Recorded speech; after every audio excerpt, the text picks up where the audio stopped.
Hey guys, you're a pretty perceptive bunch, and as you may have noticed from the video title, we've bumped up the number of games to 10 in this video, and for the first time included early access games. Obviously the downside to this is that we don't talk about the games as much, but we're treating this video as kind of experimental to see what you guys want. So if you can help us out, hit up the comments and tell us what you think, or what you want. But after the video is finished, of course. But enough jibber jabber, let's get us some games.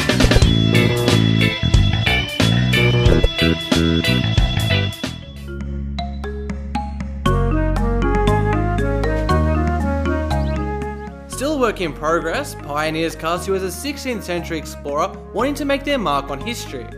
Navigate through a procedurally generated world on ship, build shelters and trek on land, scavenge what items you can, survive and meet interesting characters along the way. And best of all, it's free. Under the shadow of Olympus,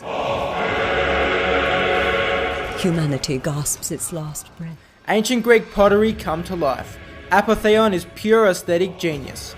The choice of a Greek mythological theme for the story is obvious but nonetheless brilliant, and the combat is supplemented by a fantastic selection of weapons that feel distinct and hold the player in check with a negating stamina system. Strip these callous gods.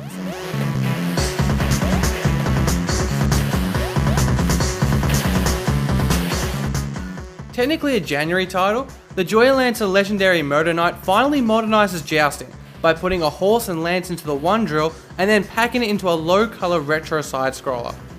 Think Shovel Knight, but that you always have the propeller dagger.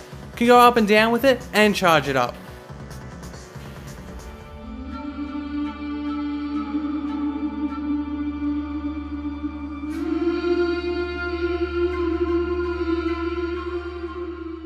Medieval Engineers is a very ambitious sandbox game at the start of a very long early access stage. But the foundations are good, as the creators have a proven track record with Space Engineers. There are a heap of functional medieval structures to build, and the physics are unreal and the graphics are very pretty. Medieval Engineers is a must for any building game nut, or bolt for that matter.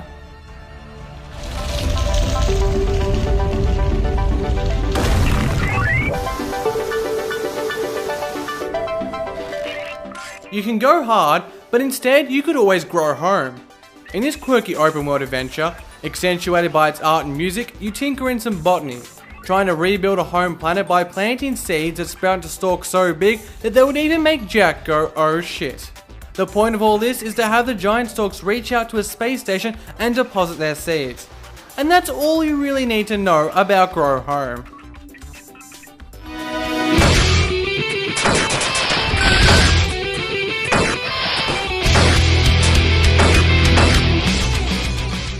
From Nicholas's star Ukrainian artist Matt Kapp, we have Castle in the Darkness at the number 5 spot. It's a game that holds no illusions. It's undoubtedly a Metroidvania, with challenging and fast-paced action, pixels and a chiptune music soundtrack to match. Castle in the Darkness is a little blast from the past that gives exactly what you'd expect.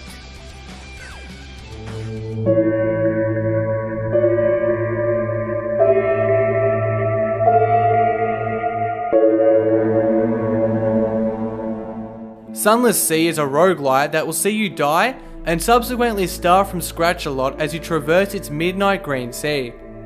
The tough gameplay is complemented by the fantastic characters and stories that make up the deeply woven and infamously gothic Fallen London universe. We're also really enjoying the music in this one. It just knows when to build suspense and really immerse you in the game.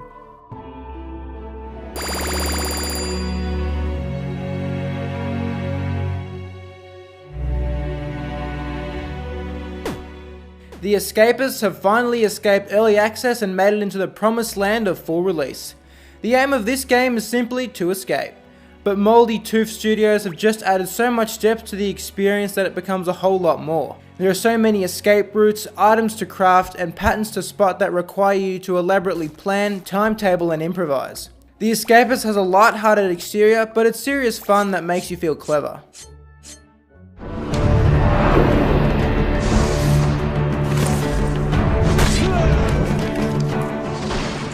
Formerly of the early access kind, Hand of Fate tantalizes with the tastiest game concept you've seen this year. It's a deck builder, but every turn, the cards that are placed down form a scenario that you are magically transported into, and the game then becomes a hack and slash brawler. The voice acting of the dealer is top notch, and the whole thing is randomized for heaps of replayability.